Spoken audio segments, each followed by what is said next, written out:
SFUSD, that's the place to be. SFUSD, bienvenidos a Tijuana. SFUSD, everyone come and see. SFUSD, join our family. S is for students, F for families too. U is for united, talking about me and you. S for solidarity, D is for diversity. SFUSD. Hey there, científicos. How are my wonderful scientists doing today? All right, sounds like most of us are having a good day so far. That is always good to hear. How many of you were able to think about the question from yesterday? The second one, what objects do you have to push to make them move? Oh, some of you came up with some great answers. I heard a scientist say swings, vacuums, skateboards, which you push with your foot. Those are really creative types of pushes. Speaking of which, I did some research last night that I thought would help us answer a question. And I learned that there's a scientific term or word for what we're studying this week. So I looked up our question, how can I make an object move? And the word force kept coming up. When I looked up that word, I found a sentence that helped me understand it. When one object makes another move, it exerts a force on it.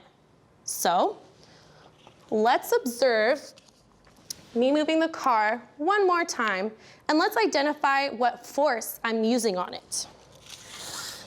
All right, touch. Scientists, how did I force the car to move? I remember we answered this yesterday. See, yes, I forced the car by pushing it. We were able to answer this question pretty quickly. I don't feel like we were done though. So while I did my research last night, I took a break and decided to walk my dog to help me think. I live by a lot of hills, and scientists, I am so grateful that I do. I was able to do research outside. Let me tell you what I saw. There was a car that had broken down on one of the steeper hills. Luckily, they were already parked, so they were already to the side of the road. And I was wondering, what were they going to do to move the car? I thought, since we are learning about forces or pushes, maybe they could push the car to the bottom of the hill. But then I thought that wasn't a good idea. Plus, what if they needed to go in the other direction? Pushing the car up the hill was completely out of the question. They would need a lot of people to push an object that heavy uphill. So my dog and I went to the park, and when we came back out to the street, I saw the solution to the problem, a tow truck. The truck hitched the car to the back and was able to drive up the hill so easily. Scientists, I observed a different kind of force occurring in real life. What's it called though?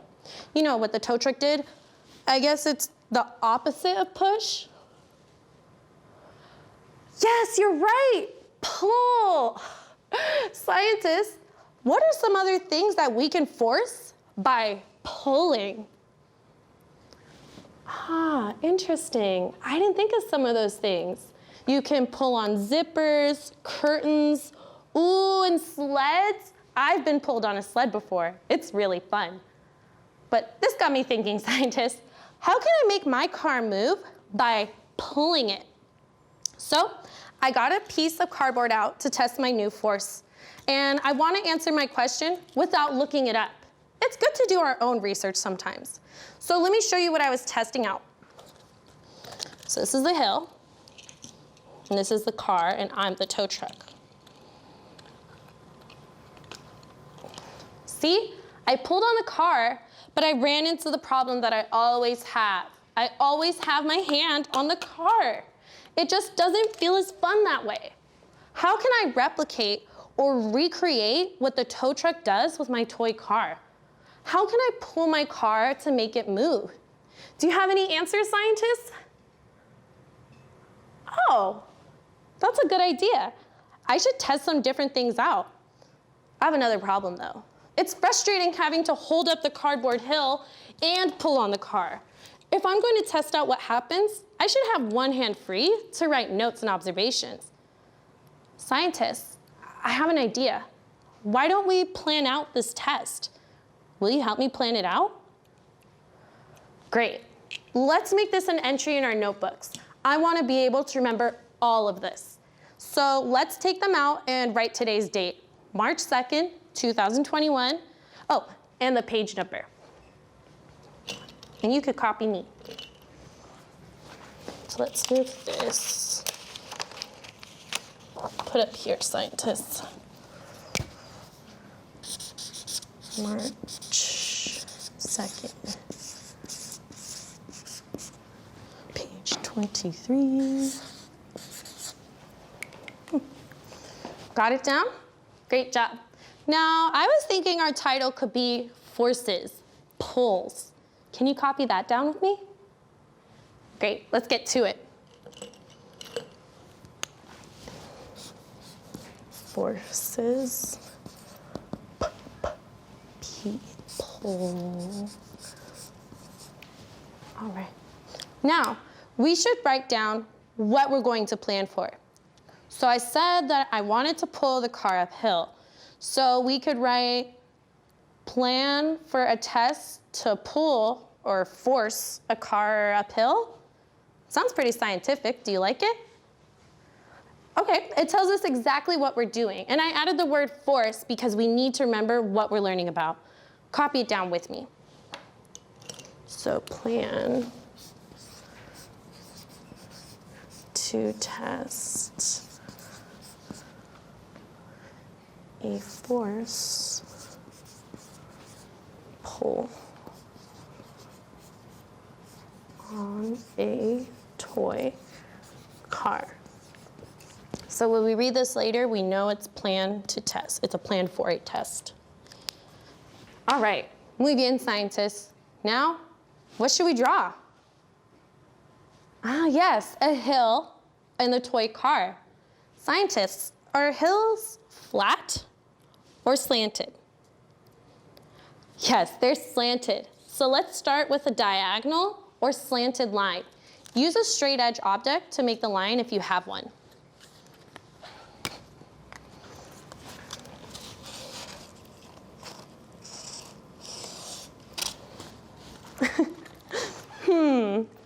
Scientists, if I were to make this in real life, like this cardboard ramp that I have, can it stay up on its own? No, you're right. My car will topple it right down. So we should plan to add something to make it stand up on its own. Well, hills usually have the flat part at the top and bottom. So maybe we could draw a flat line like this. Maybe another one down here. And then another one to hold it up. What do you think, scientists? You're right. We should label this hill. That's what it's missing.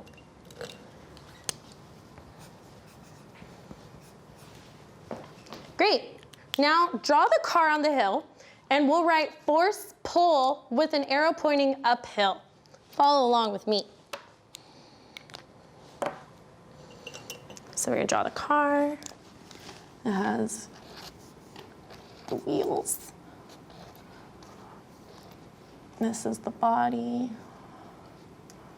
And it's a muscle car. A little trunk, 2 windows. And then force pull.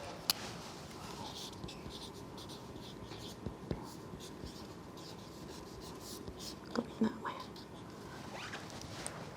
Muy bien, great.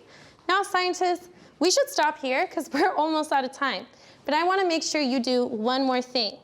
We're going to test out this plan on Thursday, but I need you to do something in the meantime. Start collecting cardboard from around your house. You can use some boxes from old packages or deliveries, shoe boxes, or paper towel rolls. Make sure to ask an adult if it's okay to use that item. They might need it or whatever is inside of it. So scientists, tomorrow we will learn about engineers. They are special types of scientists, and your task is to collect cardboard for Thursday. Also, think of ways that we can pull the car up our hill. All right, enjoy the rest of the show, and I can't wait to learn with you tomorrow. Hi, everybody. My name is Ms. G, and I'm an art teacher and an artist just like you. Art sure is powerful. We can use art to help us understand and express complicated ideas about the world around us. And what's neat about art is that anyone can make it. Everyone is creative and anyone can make art. Today, we are going to explore push and pull, force, through art. Did you know that artists use push and pull to make art? Would you like to experiment with push and pull in a creative way? Let's make art! Today, I am going to use the materials of paint, paper, round objects to roll, like marbles, balls, beads, or any other round objects you can find in your environment, and a container to hold my push and pull. I'm going to dip my bead in different color paint and see how force happens.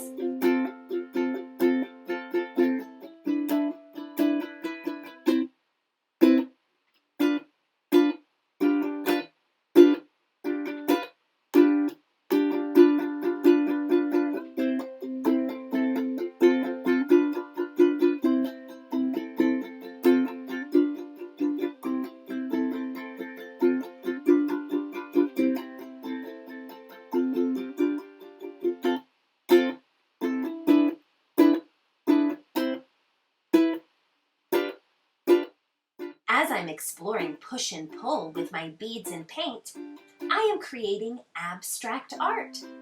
Abstract art is a style or form or type of art. It doesn't look like a photograph, but it uses line, shape, and color to communicate an idea or an experience.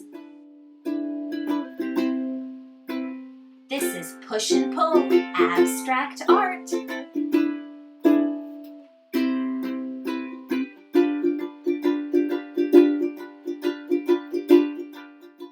What other materials could you use to explore this process? Could you teach somebody to do this process in your life? The neat thing about art is that our creations are as unique as we are. How might you share your art-making process with others? You could write your observations, your questions, your ideas in your science notebook. And you can hang your art on a wall or window to share your experience with others. We at SF Loves Learning love to see what you've created. You can share your art with us by following the link to our website or by clicking on the QR code. I had such a great time with you today, exploring how we can show push and pull through art. Now, let's go make some more art. Hello again. So nice to see you. It's been a while. I'm so excited. Today we're going to read Over the Moon by James Proimos, illustrated by Zoe Abbott. Do you think you can help me? I want to make a prediction looking at this front cover. A prediction is when you make a guess about what you think is going to happen next. So looking at this front cover, what do we think this book is going to be about? Do you have an idea? Well, keep it in your head. I'm going to keep mine in my head too. I wonder. Let's see at the end of the book if our predictions were correct. Over the Moon.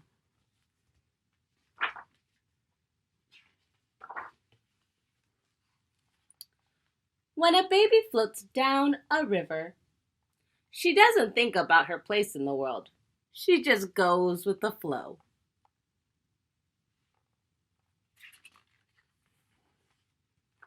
When two wolves sit on the river's edge, the first wolf thinks about good and evil, light and dark, right and wrong, and the second wolf thinks about dinner.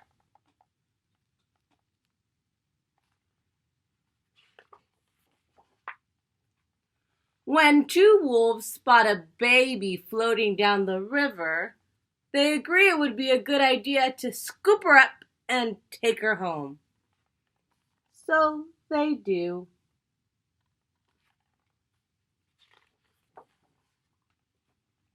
When the two wolves get the baby home, they are both over the moon with joy.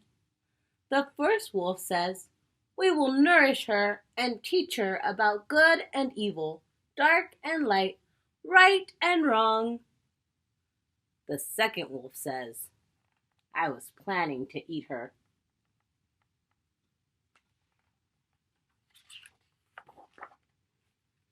But the wolves do teach her well.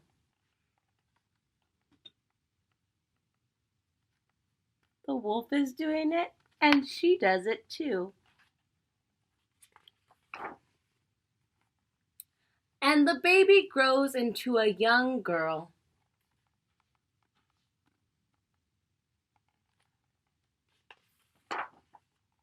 When the first wolf says, "I love you, child," and the second wolf says, "I must admit, you make a better girl than you would have made a meal," the girl is happy.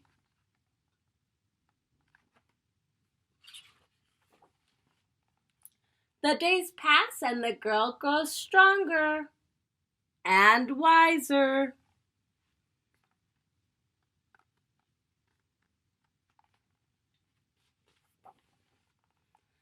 The first wolf says, "Time moves too fast."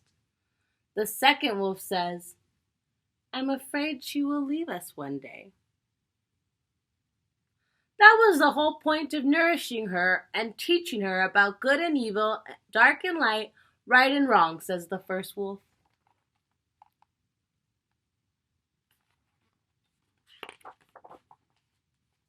One day, when the girl goes to pick berries for dinner, she sees something she has never seen before.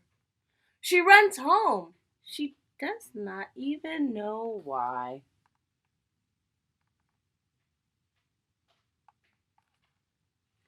What's your prediction? What do you think is going to happen next? I wonder what she saw.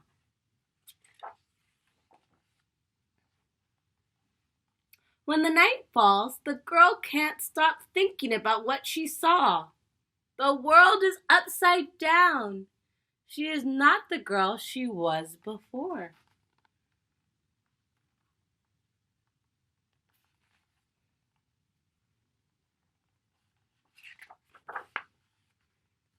The girl goes back to the spot again, and again, and again.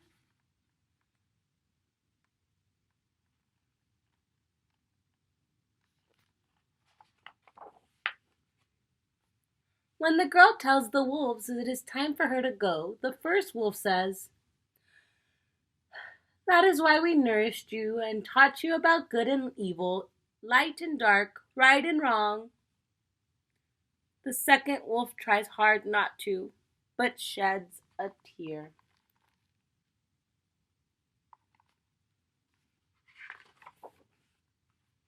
Suddenly, the ground feels like a river and the current takes her to a building.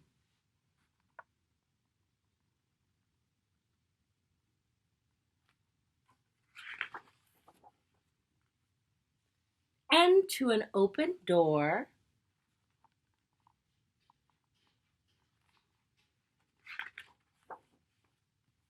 Now the girl and the wolves will spend their days apart.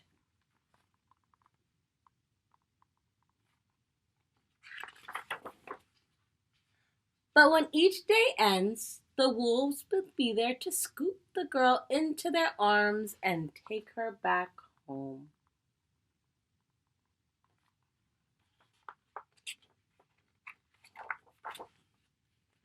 as they did from the river so very long ago.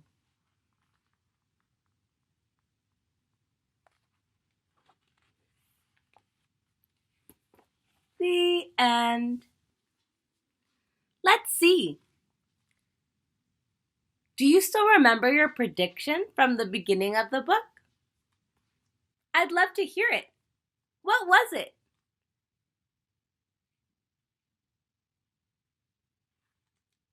When I looked at the front cover, I saw the two wolves and the little girl, and my prediction was this story was going to be about wolves taking care of a little girl.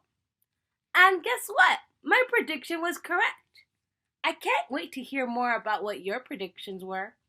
Until next time, bye! Hi everyone, I'm Miss Jyoti. Hi everyone, and I am Mr. Bongo. And we're from San Francisco Ballet's Dance in Schools and Communities program. And today we're going to explore the forces of pushing and pulling through dance. Yeah! So I want you to grab something, maybe a towel or a scarf, something nearby that's easy to grab. I'm going to use this beautiful scarf I have, but you grab whatever's closest and we're going to use this to dance. All right, come on. So you can put your scarf or your towel or whatever you grabbed aside for the moment, and we're just going to explore pushing and pulling with our arms. Can you push out one arm? And now push out the other arm. Let's pull. Pull one arm in and then pull the other one. Can we do it at the same time? Push and pull.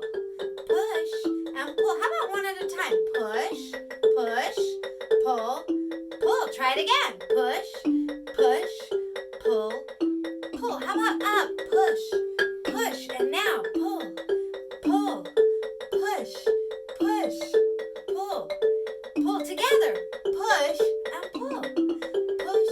How about in front? Push, push, pull, pull, push, push, pull. How about we go faster? Push, push, pull, pull, push, push, pull, pull. Amazing! Okay, go ahead and grab your towel, your scarf, whatever you got. I got this scarf because sometimes I use it in dancing. And let's see, how can we use this with our pushing and our pulling? So go ahead, pull your scarf or your towel, whatever you have, and now push it together. Pull and push. Pull and push. Pull and push in front. Push, pull, push, pull, push. Overhead, push and pull. Push and pull. Push. Pull one more time. I'm going to add my legs up and down. Up and down. Let's go faster. Up, down, push, pull. Amazing! Wonderful! We can do so many things that involve pushing and pulling. We can push it to the front and we can pull it back. Try that with me. Push one side to the front and pull it back. Let's try the other side. Push and pull. And push and pull. Good. Let's try it again. Push, pull, other side. Push, pull, push, pull. You can see how much we use pushing and pulling when we dance. Okay, I have something I want to show you. Go ahead and put down your prop, your scarf or your towel, whatever it is you used. This is called sup, and we use this a lot in Bhangra dancing from India and Pakistan. So the way that this works is it makes a clapping sound. First we have to pull it open and then push it closed. And you can just do this with your hands. So do it with me, or you can keep your towel in your hand if you want and do the pulling and pushing just with your hands. So we're gonna go pull open and push. Pull and push. Pull and push. Wonderful. And let's turn it this way and see what happens. Pull, push, pull, push. We can rotate it over.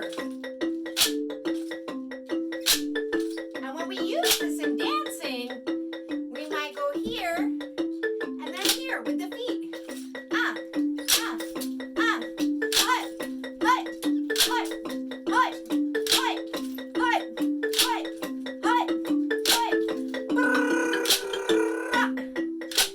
Wonderful! So now you see the forces of pulling and pushing are used so much when we dance. Thank you for joining us today. Thank you for moving with us. We know we can be creative, we can use props, and we can push and pull all day long and create beautiful movements. We'll see you next time. Thank you. Bye, everybody. Bye-bye. You know when kids can use position words like above, under, below, behind, and next to. They have an easier time learning math. Doing dinner, talk about kids using position words. I see 20 fingers above the table. I see 20 toes under the table. Keep using position words and take care typing games and give clues. Here's your clue, a rubber duck behind you. Here is a rubber pony in front of you. Thank you for watching our video. Bye. Hello, I'm Superintendent Dr. Vincent Matthews of the San Francisco Unified School District. It made me so happy to spend time with you today, and I hope you had fun too. What did you make on the show today? Submit your content here using the QR code or go to bit.ly, bit.ly/SFUSD, yes, YES, and watch all of our episodes at sfusd.edu/SF-loves-learning. And now it's time to say goodbye. So let's sing our goodbye song. For this song, you have to use your whole body. Will you sing it with me? Wave high, wave low. For now, it's time to go. Wave your elbows, wave your toes, wave your tongue, and wave your nose. Wave your knees, wave your lips. Blow a kiss with your fingertips. Wave your ears, wave your hair, wave your belly, and wave your derriere. Wave your chin, wave your eye. For now it's time to say goodbye. Bye-bye. SFUSD, that's the place to be. SFUSD, bienvenidos a ti, Juan Ying. SFUSD, everyone come and see. SFUSD,